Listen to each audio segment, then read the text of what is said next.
तो जैसा कि हम लोग करंट इलेक्ट्रिसिटी क्लास 10th का फिजिक्स का चैप्टर पढ़ रहे थे, जिसमें हम लोगों ने पोटेंशियल डिफरेंस तक कवर कर लिया था। तो आज उसके आगे कवर करेंगे Ohm's law.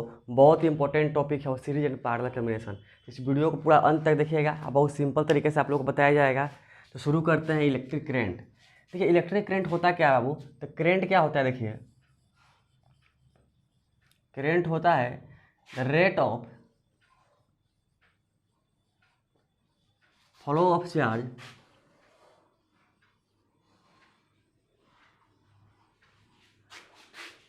In unit time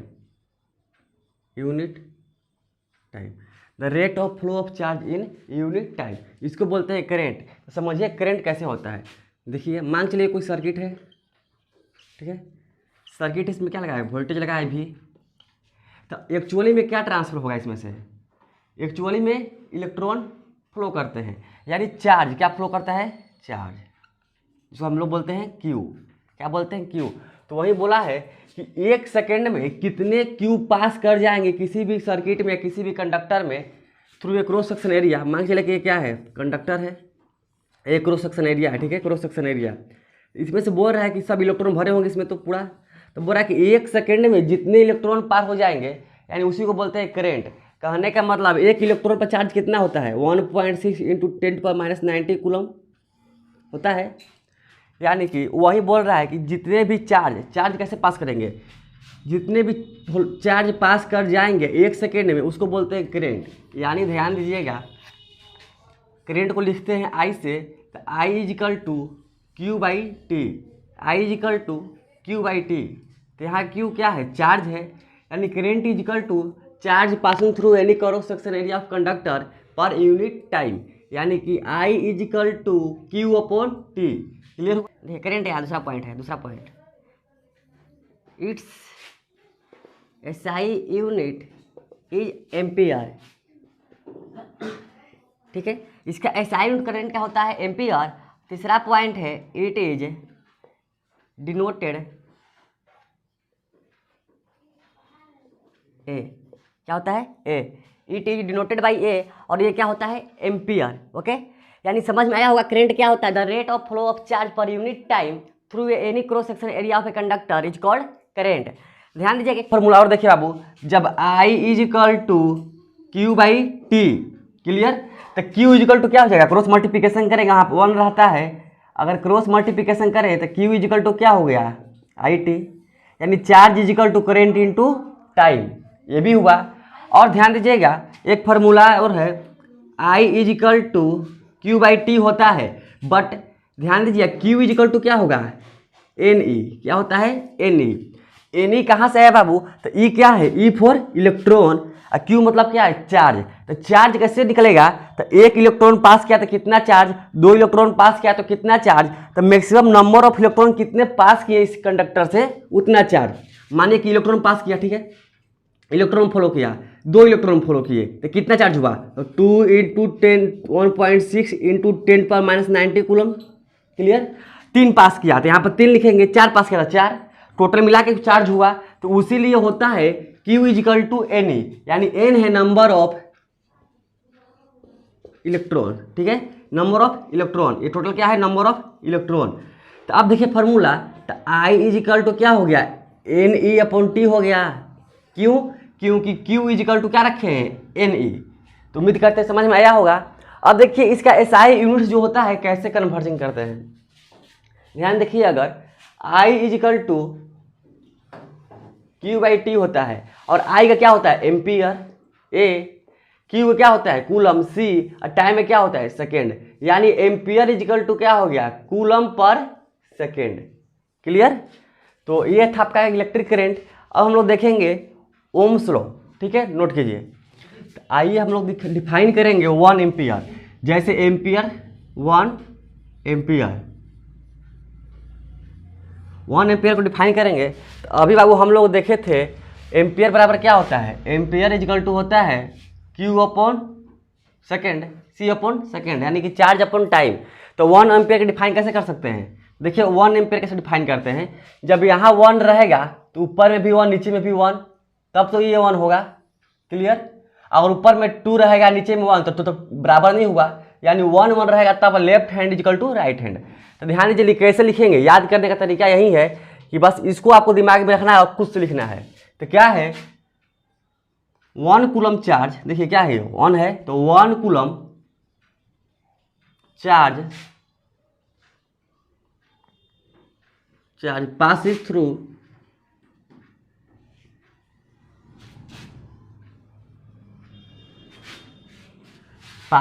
a conductor, passing through a cross section area of conductor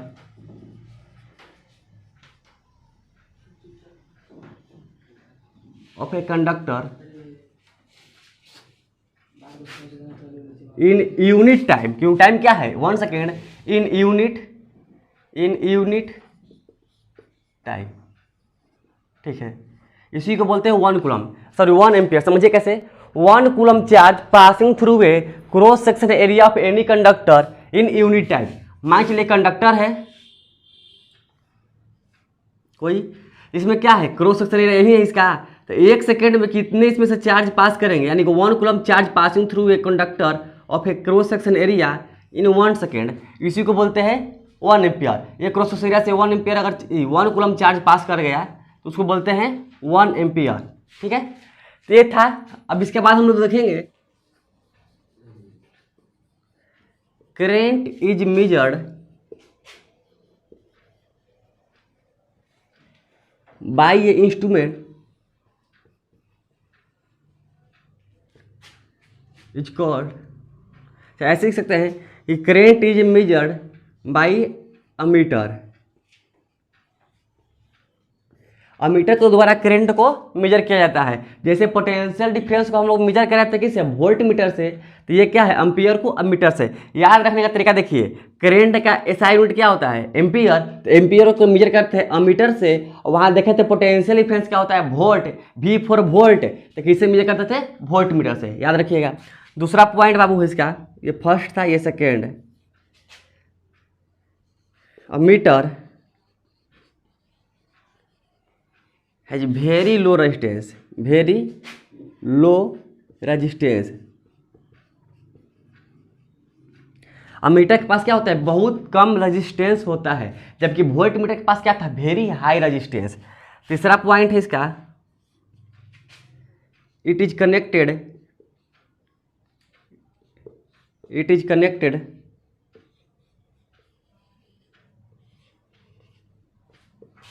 series combination.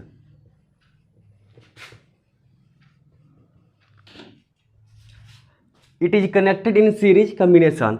देखिए इसको सीरीज कॉम्बिनेशन में कनेक्ट किया जाता है, जबकि पोटेंशियल डिफरेंस जो वोल्ट मीटर होता है उसे पैरेलल में, क्योंकि उसका रेजिस्टेंस क्या होता है हाई। ध्यान दीजिएगा सीरीज पैरेलल क्या होता है, ध्यान से समझिएगा। मान के चलिए ये सीरीज है, ठीक है, ये सीरीज है, यहाँ पर बैटरी लगा हुआ है करंट, तो इसमें अगर रेजिस्टेंस हाई रहेगा, अगर यहाँ पर हम क्या लगा दिए वोल्ट मीटर लगा दिए और रेजिस्टेंस हाई रहेगा, तो करंट यहाँ से आगे जाएगा ही नहीं, क्योंकि रेजिस्टेंस का क्या काम है करंट को अपोज करना। बताए थे रेजिस्टेंस क्या होता है करंट को अपोज करता है, आने से रोकता है। तो बहुत ज़्यादा रेजिस्टेंस है तो करंट जाएगा ही नहीं, इसीलिए वोल्ट मीटर को क्या लगाते हैं पैरेलल में। अब देखिए सीरीज में इसलिए लगाते हैं अमीटर को क्योंकि इसमें रेजिस्टेंस क्या होता है वेरी लो, तो आराम से करंट क्या होता है पास करता है। तो ये था सीरीज कॉम्बिनेशन और पैरेलल कॉम्बिनेशन का तरीका, रेजिस्टेंस ई अमीटर और वोल्ट मीटर लगाने का, ठीक है। अब देखिए इसको नोट कीजिए, इसके बाद और देखिए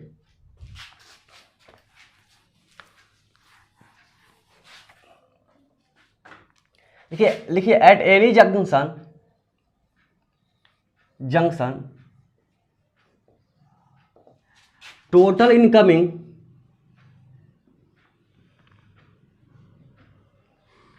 current is equal to total outgoing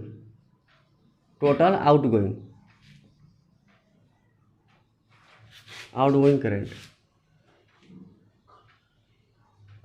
ध्यान दीजिएगा जंक्शन क्या होता है, कोई चौराहा होता है, मान चले कि इधर से एक रास्ता आया, किधर से रास्ता है, किधर से रास्ता है, किधर से आया, ठीक है। ये क्या है चौराहा, या ऐसे हुआ, ये क्या है जंक्शन, एक इधर से रास्ता है, एक इधर से रास्ता है, एक इधर से रास्ता है। तो वहीं बोला एट एनी जंक्शन, तो आइए कि हम जंक्शन बनाते हैं, ठीक है। एनी जंक्शन, इधर से गया 5 एम्पियर का करंट, इधर से आया 7 एम्पियर का करंट, तो इधर से आया 7, इधर से गया 5, यहाँ गया टोटल, तो इधर क्या करेगा, निकल जाएगा कितना, 12 एम्पियर। एंड टोटल कितना आया था, 5 + 7 कितना हुआ, 12 एम्पियर का इनकमिंग करंट, और आउट गोइंग कितना हो गया, 12, यानी कि 12 एम्पियर इजिकल टू 12 एम्पियर। यही था at any junction total incoming current is equal to total out going current. Okay, तो नोट कीजिए। अब हम लोग चलते हैं ओम्स लॉ। ठीक है, ओम्स लॉ क्या होता है, लिखिएगा ओम्स लॉ क्या होता है, at constant temperature, constant temperature the potential difference को पीडी लिखेंगे हम लोग, potential difference, the potential difference applied the potential difference applied across any circuit is directly proportional current flow, current the potential। जैसे ये circuit है, ठीक है, ये क्या है, सर्किट है, तो यहाँ पोटेंशियल डिफरेंस भी अप्लाई कर दिए, भी सेल, यानी माना कोई सेल बैटरी है कितना वोल्ट का, तो ध्यान दीजिए बाबू, कांस्टेंट टेम्परेचर क्यों बोलते हैं, कांस्टेंट टी क्यों बोलते हैं बाबू, टी इक्वल टू कांस्टेंट क्यों बोलते हैं, अगर टेम्परेचर बढ़ाएंगे तो जो वायर है वो बढ़ता घटता है, टेम्परेचर बढ़ेगा तो वायर बढ़ेगा तो रेजिस्टेंस बढ़ जाएगा, इसीलिए टेम्परेचर को कांस्टेंट करते हैं ताकि लाइट का क्या हो, इसका करंट का फ्लक्चुएशन ना हो।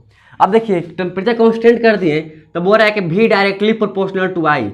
अगर यहाँ पर आप 10 वोल्ट का बैटरी लगाएंगे, सपोज यहाँ पर करंट जा रहा है 2 एम्पियर का, अगर हम बैटरी को 20 वोल्ट कर दिए तो क्या हो जाएगा, 4 एम्पियर, 60 वोल्ट कर दिए तो क्या होगा, 6 एम्पियर। यानी वही बोल रहा है कि अगर टेम्परेचर को हम लोग कांस्टेंट कर दें तो क्या होगा, पोटेंशियल डिफरेंस जो अप्लाई किए हैं किसी सर्किट के क्रॉस में, अगर उसका वैल्यू बढ़ाएंगे तो करंट का ये वैल्यू बढ़ेगा, या इनडायरेक्टली प्रोपोर्शनल होता है। समझ में आया? तो ध्यान दीजिए, तो भी डायरेक्टली प्रोपोर्शनल टू आई, यही बोला है एट एनी टेम्परेचर, जो टेम्परेचर क्या हो, कांस्टेंट हो, उसके बाद पोटेंशियल डिफरेंस अप्लाई करेंगे किसी भी cross section area of circuit पे, तो भी डायरेक्टली प्रोपोर्शनल टू आई होगा। ध्यान दीजिए, भी डायरेक्टली प्रोपोर्शनल टू आई, तो किसी भी डायरेक्टली प्रोपोर्शनल का साइन हटाने के लिए हम एक कांस्टेंट यूज करते हैं। तो यानी कि भी अब इक्वल में लिखेंगे तो इसको हटाएंगे, जब इसको हटाएंगे तो कांस्टेंट आता है, टर्म उसका नाम है आर, जिसको बोलते हैं रेजिस्टेंस। क्या बोलते हैं, रेजिस्टेंस। ये क्या होता है, कांस्टेंट होता है। क्या होता है, कांस्टेंट होता है। अब देखिए इसके बदले क्या आ गया, कांस्टेंट आर, अब क्या बच गया, आई। तो इसी को अच्छा से हम लोग लिखते हैं तो हो जाता है भी इक्वल टू आई आर। कुछ नहीं किए, इसको क्या किए, बस इंटरचेंज कर दिए हैं। तो यही मेरा है ओम्स लॉ। ओम्स लॉ क्या है, भी इक्वल टू आई आर, भी इक्वल टू आई आर। ठीक है, तो इसको हम लिखना चाहें तो भी क्या होता है, वोल्टेज, वोल्ट इक्वल टू क्या हुआ, एम्पियर, रेजिस्टेंस क्या होता है, ओम। क्या होता है, ओम, ओम, एम्पियर ओम। यानी रेजिस्टेंस का जो एसआई यूनिट होता है बाबू, लिखिए यहाँ पर, रेजिस्टेंस का जो एसआई यूनिट होता है, हाँ, रेजिस्टेंस का जो एसआई यूनिट होता है बाबू, होता है वो ओम्स, OHMS, ओम्स। चाहे ओम लिखिए या ऐसा लिखते हैं ओम, सिंबल इसका होता है ओम। ठीक है, ये होता है रेजिस्टेंस का डिनोट करने का तरीका, इसको बोलते हैं ओम्स। ठीक है, तो ये आप लोग का ओम्स लोग क्लियर समझ में आया होगा, कोई दिक्कत? आइए अब हम लोग देखेंगे ओम्स। अब ओम्स लॉ में हम लोग देखे थे भी इक्वल टू आई आर, तो यहाँ से ध्यान दीजिएगा, भी इक्वल टू आई आर, यानी कि भी इक्वल टू आई आर में भी डायरेक्टली प्रोपोर्शनल किसके है, करंट के। ठीक है, और इसे देखिए, इस फॉर्मूला को हम तोड़ेंगे, मान लीजिए फर्स्ट है, इसको तोड़ेंगे तो आई इक्वल टू क्या हो जाएगा, भी बाई आर। कोई दिक्कत नहीं, यानी कि इसको लिख सकते हैं कि I is inversely proportional to resistance. यहाँ समझ में आया? यानी कि आई क्या है, डायरेक्टली भी के है, आर के क्या है, इनवर्सली है। इसलिए अगर रेजिस्टेंस अधिक होगा तो करंट कम जाएगा, क्योंकि रेजिस्टेंस क्या करता है, करंट को रोकता है, अपोज करता है। क्लियर? यानी कि अगर एक बढ़ेगा तो एक घटेगा, इसी को बोलते हैं इन्वर्सली प्रोपोर्शनल। इसमें होता है डायरेक्टली प्रोपोर्शनल, कोई दिक्कत नहीं। अब ध्यान दीजिएगा, अगर पहला पॉइंट है पोटेंशियल डिफरेंस, लिखिए potential difference is directly proportional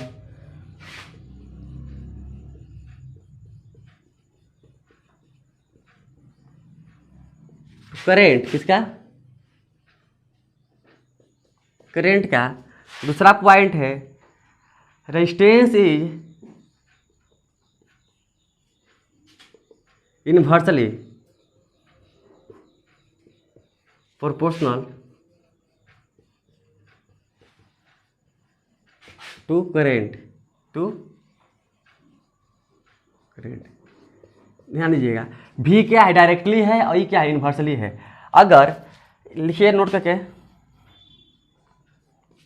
if potential difference is double then current will get double. देखिए जब दोनों डायरेक्टली प्रोपोर्शनल है तो पोटेंशियल दोगुना होगा तो करंट भी क्या हो जाएगा, दोगुना। और दूसरा पॉइंट हो गया नोट का, इफ रेजिस्टेंस गेट डबल, चलिए resistance is doubled then current will get half. यानी कि जब रेजिस्टेंस दुगना होगा तो करंट क्या हो जाएगा, आधा। देख रहे हैं क्या, इन्वर्सली प्रोपोर्शनल है। अगर ये 10 ये 5 है तो ये 10 होगा तो ये क्या हो जाएगा, कम हो जाएगा, ठीक है, इन्वर्सली प्रोपोर्शनल है। नोट कीजिए। इसके बाद हम लोग देखेंगे बाबू रेजिस्टेंस और रेसिस्टिविटी, और देखेंगे फैक्टर क्या डिपेंड करता है रेजिस्टेंस और रेजिस्टिविटी का। बहुत छोटा सा टॉपिक है, बहुत इंपॉर्टेंट टॉपिक है, इसको नोट कीजिए। फिर चलते हैं रेजिस्टेंस और पढ़ेंगे रेजिस्टेंस और रेसिस्टिविटी के बारे में, ठीक है। तो रेजिस्टेंस क्या होता है, अभी हम लिखे थे रेजिस्टेंस क्या होता है, इट इज रेजिस्टेंस क्या है, it is opposes flow of current. ये क्या करता है, अपोज करता है करंट को आने में। और इसका एसआई यूनिट क्या होता है, इट्स एसआई यूनिट क्या होता है, ओम्स। क्या होते हैं, ओम्स। क्या होता है, OH ओम्स, ठीक है। अब देखेंगे बाबू, ये तो हो गया। अब सबसे जो इंपॉर्टेंट टॉपिक है वो फैक्टर ऑन विच डिपेंड, ठीक है। वो ऐसा फैक्टर जिस पर रेजिस्टेंस क्या करता हो, डिपेंड करता हो। तो पहला हो गया लेंथ, ठीक है, ऑफ कंडक्टर। दूसरा हो गया क्रॉस सेक्शन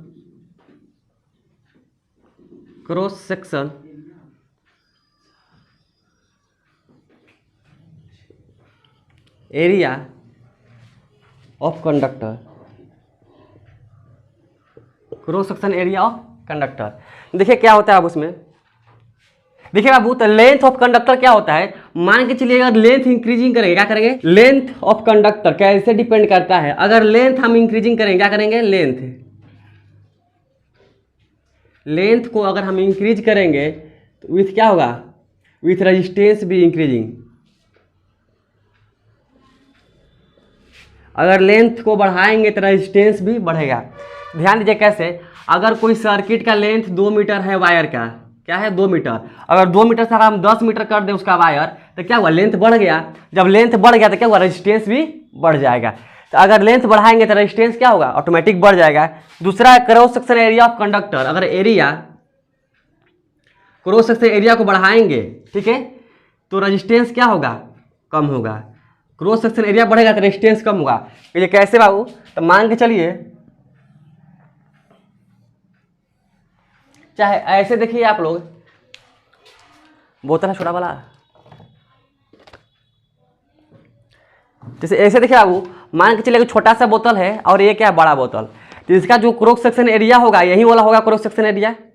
अगर हम इसको पानी गिराना चाहेंगे, अगर ऐसे ऐसे गिराएंगे पानी तो क्या होगा, टाइम लगेगा गिरने में। अगर ये और इसका क्रॉस सेक्शन एरिया बढ़ा दें, इतना बड़ा कर दें, तो पानी तुरंत निकल जाएगा। यानी सेम उसी प्रकार यह होता है, यानी सेम उसी प्रकार होता है। अगर एक ये कंडक्टर है जिसका क्रॉस सेक्शन एरिया क्या हो, छोटा हो और बड़ा हो, मान के चलिए 100 इलेक्ट्रॉन है, क्या है 100 इलेक्ट्रॉन, 100 इलेक्ट्रॉन है, तो इसमें से 100 को पार होने में टाइम लगेगा, बट इसमें से 100 तुरंत पार हो जाएगा, यानी इलेक्ट्रॉन पार हो जाएगा।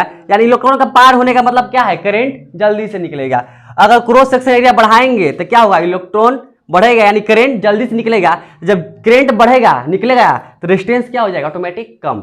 यानी क्रॉस सेक्शन एरिया डिपेंड करता है कैसे, इनवर्सली प्रोपोर्शनल टू रेजिस्टेंस पे। यानी अगर हम इसको लिखें तो पहला हो गया आपका क्या हो गया, रेजिस्टेंस बढ़ाएंगे, रेजिस्टेंस क्या है, डायरेक्टली प्रोपोर्शनल टू एल है, यानी एल बढ़ेगा तो रेजिस्टेंस बढ़ेगा। दूसरा देखेंगे हम लोग तो रेजिस्टेंस क्या होगा, इनवर्सली प्रोपोर्शनल टू क्या होता है, एरिया का। कोई दिक्कत, क्योंकि एरिया बढ़ाएंगे तो रेजिस्टेंस क्या होगा, कम होगा। अगर 1 2 को मिलाकर लिखेंगे तो देखिए R directly proportional to L upon A, R directly proportional to L upon A. तो ये जब डायरेक्टली प्रोपोर्शनल का साइन होता है, यानी किसी भी डायरेक्टली का साइन या कांस्टेंट का साइन होता है, इसको हटाने के बाद हम लोग क्या यूज करते हैं, एक कांस्टेंट यूज करेंगे। तो आर हटाएंगे तो इक्वल लिखेंगे, इसको हटाएंगे तो क्या लिखेंगे, रो एल बाई ए। देखिए यही होता है रो, क्या बोलते हैं इसको, रो, जिसका नाम है रेसिस्टिविटी। क्या लिखते हैं, रेसिस्टिविटी, जो ये वाला रेसिस्टिविटी है, ठीक है। ये क्या है, रेसिस्टिविटी। तो रेसिस्टिविटी क्या है कि ये मटेरियल पर डिपेंड करता है, सोना का अलग होगा, चांदी का अलग होगा, मतलब मेटल का अलग होगा, मतलब ये क्या है, मटेरियल पर डिपेंड करता है, किसके हम लोग वायर लगाए हैं, ठीक है, उस पर डिपेंड करता है, इसको बोलते हैं रेसिस्टिविटी। तो यहाँ तक नोट कीजिए कि रेसिस्टिविटी किस पे डिपेंड करता है बाबू, रेसिस्टिविटी जो होता है जिसको हम लोग रो बोलते हैं, ये होता है लेस, किस में होता है लेस, सिलिकॉन में, और सबसे ज़्यादा हाई किस में होता है, टंगस्टन में, टंगस्टन में। टंगस्टन कम्बिनेशन ऑफ रेजिस्टेंस हम लोग लिख दिया ताकि टाइम आप लोग का बच जाए। देखिए रेजिस्टेंस, कम्बिनेशन ऑफ रेजिस्टेंस में होता है 2 कम्बिनेशन, पहला होता है सीरीज कम्बिनेशन और दूसरा होता है पैरेलल कम्बिनेशन। तो सीरीज कम्बिनेशन क्या होता है, व्हेन 2 या मोर रेजिस्टेंस, 2 या 2 से अधिक रेजिस्टेंस अगर कनेक्टेड होते हैं इन टू इन लगातार, कॉन्सिक्यूटिव लगातार, उसे बोलते हैं सीरीज कम्बिनेशन। जैसे देखिए 1 इंट 2 इंट हुआ, फिर इसी इंट से क्या हुआ, दूसरा चालू हुआ, फिर इसी इंट से क्या हुआ, तीसरा चालू हुआ, इसको बोलते हैं सीरीज कम्बिनेशन। पैरेलल में होता है व्हेन 2 या more resistance R connected between the same 2 points, यानी कि सेम पॉइंट, मान कि ए बी है, ठीक है, एक रेजिस्टेंस ये हुआ, देखिए इसी से क्या हुआ, एक रेजिस्टेंस ये हुआ, इसी से निकला कितना ज़्यादा, जितने भी निकलेंगे रेजिस्टेंस कहाँ होंगे, इसी ए और बी पॉइंट पे होंगे, दोनों एंड उसका ए और बी पे होगा, उसको बोलते हैं पैरेलल कम्बिनेशन, ठीक है, पैरेलल कम्बिनेशन। आइए हम लोग देखते हैं सीरीज पैरेलल में। देखिए इन सीरीज कम्बिनेशन में क्या होता है, 2 पॉइंट लिखिए बाबू। पहला देखिए करेंट सेम, करेंट क्या होता है, सेम, बट दूसरा पॉइंट है पोटेंशियल डिफरेंस, जिसको पीडी लिखते हैं, पोटेंशियल डिफरेंस इज डिफरेंट। ये सीरीज कम्बिनेशन में करंट सेम होता है, पोटेंशियल डिफरेंस क्या होते हैं, अलग। क्यों होते हैं, कैसे होते हैं, अभी देखते हैं हम लोग। मान के चलिए ये रेजिस्टेंस है और ये सर्किट है, यहाँ पर भी लगा हुआ है और इसका नाम R1 है, इसका नाम R2 है, भी लगा है। अगर यहाँ से करंट I निकला, यानी ये पॉजिटिव नेगेटिव, ये नेगेटिव और ये पॉजिटिव, यहाँ से करंट क्या निकला, I निकला, तो I जाएगा यहाँ यहाँ यहाँ यहाँ यहाँ तक क्या जाएगा, I जाएगा। सेम I पार करेगा इसमें इसमें इसमें इसमें इसमें, यहाँ तक क्या जाएगा, I जाएगा। फिर वही I यहाँ यहाँ आकर यहाँ तक क्या था, I निकलेगा। यानी कि जो I निकला था करंट, आया गया गया गया गया फिर आ गया, यानी कि जो करंट निकला था I वो सेम क्या हुआ, लौट के आया। यानी करंट क्या होता है, हर जगह सेम, इस रेजिस्टेंस में भी I गया और इस रेजिस्टेंस में भी I गया, तो करंट क्या हुआ, सेम। अब पोटेंशियल डिफरेंस की बात करेंगे तो V इक्वल टू होता है IR, ठीक है। अब ध्यान दीजिए ये V है, I है, R है, तो यहाँ पर V क्या हो जाएगा, इस रेजिस्टेंस के लिए क्या हो जाएगा, V equal to I R1, इस रेजिस्टेंस के लिए क्या हो जाएगा R1, और इस रेजिस्टेंस के लिए क्या हो जाएगा, V is equal to I R two, यानी कि R1 R2। अगर यहाँ से कोई भी गया तो कुछ यहाँ खपत हुआ होगा V का, और फिर कुछ बचा तो फिर यहाँ खपत हुआ होगा, यानी कि V क्या है, अलग अलग, हर रेजिस्टेंस के लिए क्या है, अलग अलग। मान के चलिए कि यहाँ पे भी 10 निकला तो यहाँ पे एक अगर ले भी लिया तो कितना बचा, 9, यानी इसके लिए 10, इसके लिए क्या बच गया, 9, यानी V क्या होता है, अलग अलग। तो इसको अगर हम लोग लिखेंगे तो V is equal to I R1 plus I R2, ठीक है। और इसमें से हम कॉमन निकालेंगे तो क्या निकलेगा, आई कॉमन निकलेगा, क्या निकलेगा, R1 प्लस R2। इसको हम और अच्छा से लिखे तो V इज इक्वल टू होता है I R equivalent. R equivalent मतलब होता है सम ऑफ R1 प्लस R2। तो ये था सीरीज कॉम्बिनेशन। तो उम्मीद करते हैं समझ में आया होगा, नोट कीजिए, फिर हम लोग आगे चलते हैं। तो देखेंगे पैरेलल कॉम्बिनेशन। तो पैरेलल कॉम्बिनेशन में क्या होता है बाबू, जैसे वहां पे था करेंट सेम, तो यहाँ पे होता है पैरेलल कॉम्बिनेशन में करेंट इज डिफरेंट, क्या होता है, डिफरेंट। अब पोटेंशियल डिफरेंस क्या होता है यहाँ पे, सेम। यहाँ पोटेंशियल डिफरेंस होता है सेम। जैसे सीरीज में था कि करेंट सेम पोटेंशियल डिफरेंस अलग, बट यहाँ पर क्या होता है पैरेलल में potential difference same current is अलग। ध्यान दीजिएगा, मान के चलिए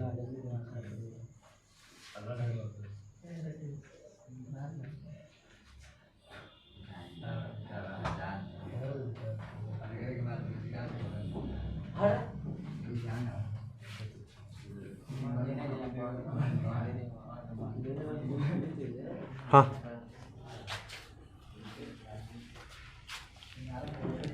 तो देखिए ये है पैरेलल कॉम्बिनेशन का फिगर। इसमें देखिए जैसे यहाँ पर V लगाए, हम कोई वोल्टेज लगाएंगे तो क्या होगा, यहाँ से करंट आएगा, इसका नाम हम लोग रखते हैं R1, इसका नाम रखते हैं हम लोग R2। इधर से करंट क्या निकलेगा, I, तो करंट I यहाँ तक क्या रहेगा, करंट क्या रहेगा, इस पॉइंट तक I। अब यहाँ के बाद करंट क्या कर जाएगा, बढ़ जाएगा, इसमें जाएगा करंट और इसमें जाएगा करंट। तो जो इसमें करंट जाएगा उसका नाम हम लोग I1 रखते हैं, क्या रखते हैं, I1। तो यहाँ तक क्या जाएगा, I1, इसमें जो आएगा क्या रखते हैं, उसका नाम I2। यानी देख रहे हैं करंट क्या हो गया, बट गया। अगर मान चलिए कि 10 एम्पियर का करंट था तो यहाँ पर कुछ गया होगा 2-4 एम्पियर, बाकी बचा हुआ यहाँ पर आया होगा, ठीक है।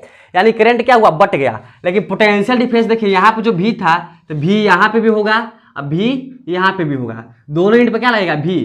अगर 10 वोल्ट का बैटरी है तो यहाँ पे भी 10 होगा, यहाँ पे भी 10 होगा। यानी पोटेंशियल डिफरेंस क्या होता है, सेम, और करंट क्या होता है, डिफरेंट। ये समझ में आ गया। तो अब देखिए अगर कैसे प्रूफ करना है तो कैसे निकालेंगे, इसका निकालेंगे V is equal to I R1 R1, इसका निकालेंगे V, तो V is equal to I1 R2। दोनों अलग अलग है, I2 R2 दोनों अलग अलग है। I बराबर क्या हो गया, I1 प्लस I2। तो I1 बराबर क्या हो गया, I1 इजिकल टू आई, देखो V इजिकल टू क्या होता है IR, तो I इजिकल टू क्या हो गया V बाई R। तो I1 is equal to V by R1। उसी प्रकार I2 इजिकल टू क्या हो जाएगा, I2 इजिकल टू क्या हो जाएगा, V बाई R2। और इसका हम लोग सम करेंगे तो क्या हो जाएगा, I इजिकल टू हो गया V upon R1 plus V upon R2, ठीक है।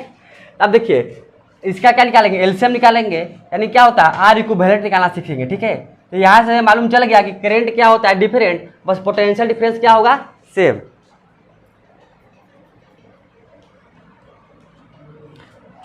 अब देखिए I इजिकल टू क्या होता है V बाई आर, यानी इसको हो गया V by R equivalent is equal to V by R1 plus V by R2। अब इसको और अच्छा से लिखेंगे तो 1 अपॉन R लिख दिए, इसको V निकाल दिए कॉमन, 1 अपॉन R इक्विवेलेंट लिख दिए, इजिकल टू क्या होगा 1 upon R1 plus 1 upon R2, ठीक है। ये होता है R इक्विवेलेंट, किसमें, पैरेलल में। किसमें होता है, पैरेलल में। तो यहाँ से प्रूफ हो गया कि R इक्विवेलेंट क्या होता है 1 upon R1 plus 1 upon R2। और सीरीज में होता है R इक्विवेलेंट होता है R1 plus R2 plus R3 plus dot dot Rn, ठीक है। ये होता है सीरीज कॉम्बिनेशन में। ये 2 पॉइंट नोट कीजिएगा R इक्विवेलेंट का। अब चलते हैं हम लोग क्वेश्चंस पे। ये रहा आपके लिए questions, find the R equivalent, ठीक है। इक्विवेलेंट रेजिस्टेंस को बोलते हैं R इक्विवेलेंट। ये है पैरेलल का, ये है सीरीज का। तो आइए देखते हैं, पहले सीरीज देखते हैं, सीरीज कैसे निकालते हैं बाबू। तो R इक्विवेलेंट इन सीरीज में होता है R1 plus R2 plus R3। R1 कितना है 10 ओम प्लस 5 ओम प्लस 2 ओम, यानी कि R इक्विवेलेंट मेरा हो गया 17 ओम। क्लियर हुआ है 17 ओम। दूसरी बात है find the R equivalent resistance. Parallel में देखेंगे बाबू, तो पैरेलल में होता है 1/R इक्विवेलेंट इक्वल टू होता है 1/R1, 1/R2, 1/R3 dot dot dot dot 1/Rn ये होता है। तो अब इसे 3 है तो 3 लिए हैं। देखिए 1/R equivalent equal to 1/3 plus 1/6 plus 1/2 3 6 2 हो गया। इसका अगर एलसीएम लेंगे तो एलसीएम कितना आएगा 6, 3 2 जा 6, 2 प्लस 1 प्लस 2 3 जा 6 ये हुआ, यानी कि 1/R इक्विवेलेंट बताओ ये हुआ। तो ध्यान दीजिएगा, इसके आगे चलते हैं तो 1/R इक्विवेलेंट बराबर 3 2 5 1 क्या हुआ 6/6। क्लियर, कट करेंगे तो क्या आ गया 1, यानी कि R इक्विवेलेंट इक्वल टू 1 ओम। ठीक है, अब ध्यान दीजिए, अब नोट करने वाली बात क्या है, दोनों में से हम एक चीज नोट कर सकते हैं। नोट में लिखिए, नोट करके लिखिए, इन पैरेलल में ध्यान दीजिए, कभी भी क्वेश्चन दिया होगा तो सबसे आसान तरीका है एमसीक्यू टिक करने का। सबसे कम रेजिस्टेंस क्या है 2 है, तो पैरेलल में सबसे लोएस्ट रेजिस्टेंस होता है उससे भी लोएस्ट उसका आंसर आता है। अगर ऑप्शन में आपको इसी क्वेश्चन के ऑप्शन में अगर 5 4 3 और 1 दिया होता है तो 1 टिक करते हैं। क्यों कि सबसे लोएस्ट क्या है 2 है, तो 2 से कम क्या आएगा वो वाला आंसर होता है पैरेलल में। यानी नोट करके लिखेंगे इन पैरेलल में लोएस्ट जो रेजिस्टेंस R इक्विवेलेंट क्या होता है, R equivalent is less than lowest resistance, lowest resistance, यानी सबसे जो लोवेस्ट रेजिस्टेंस होगा उससे भी क्या होगा R इक्विवेलेंट कम होता है। बट इन सीरीज केस में जो सबसे बड़ा होता है उससे भी बड़ा होता है। तो सबसे बड़ा क्या है 10 है, आंसर कितना आया 17 आया है, यानी बड़ा आया है। यानी इसमें बोल सकते हैं कि R इक्विवेलेंट होगा जो ग्रेटर देन होगा हायर स्टूडेंट से, हायर रेजिस्टेंस से। ठीक है, तो ये था आज का ओम्स लॉ, और इस पे बहुत सारे क्वेश्चंस कराएंगे। वीडियो लंबा हो गया है तो आज के लिए इतना ही। वीडियो अच्छा लगा तो लाइक करें, शेयर करें, चैनल को सब्सक्राइब करें। नेक्स्ट पार्ट में इसका मैक्सिमम 20 क्वेश्चंस कराएंगे जो वैरायटी से भरा होगा। ठीक है, जो अच्छे क्वेश्चन हो जो आपको एग्जाम में डायरेक्ट पूछे जा सकते हैं। धन्यवाद।